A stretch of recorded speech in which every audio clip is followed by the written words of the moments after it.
Point number 2, another element that will help us be even stronger after the month of Ramadan, or keep going. I want you to think about the month of Ramadan. At times, you really didn't feel motivated to go to the masjid for Salatul Taraweeh. You thought about the long standings and it just put you off. Even in the month of Ramadan, we suffered from low levels of iman. But then your friend calls you up and he says that, are you coming today? In fact, today we have someone else with us.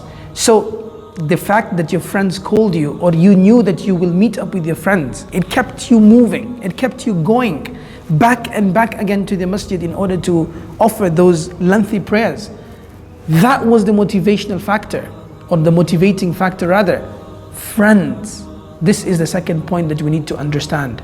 If in order for us to keep going stronger, we need great company around us.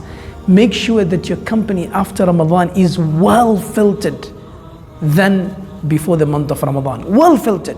What did the Prophet ﷺ say? He said, as-sahibu sahib. Companionship is gravitating. Like friends are gravitating towards each other. You are inclined towards, if you have a good company, they will inspire you to do good. And the contrary is absolutely true. If you have an evil company, bad company, they will gravitate you and incline you towards evil. So dear Muslim, brother and sister, you need to filter your company, your group of friends. If you feel low, and this is again the hadith of the Prophet ﷺ, during your low moments, make sure that you are surrounded with good individuals. When you're not coming to the masjid for Salatul Jama'ah, something that we need to remain consistent on, we discussed about consistency in point number 1. You need to have a group of friends who will call you back to the masjid. They will tell you, khalas, come to the masjid. And they will come and pick you up maybe at times. They will carry you to the masjid. These are the type of friends that you want. There's a beautiful story mentioned in the Holy Quran regarding friends. When people will take their positions in Jannah, the places in Jannah, friends will get together and they will say to Allah subhanahu wa ta'ala, there was a brother we knew of. We would see him in the masjid. At times we would go out maybe for lunch, maybe for dinner. We don't see him anywhere in Jannah. Allah subhanahu wa ta'ala will say to them, have you peeped into Jahannam? And they will take a peep into Jahannam and they will see him in the lowest of its depths.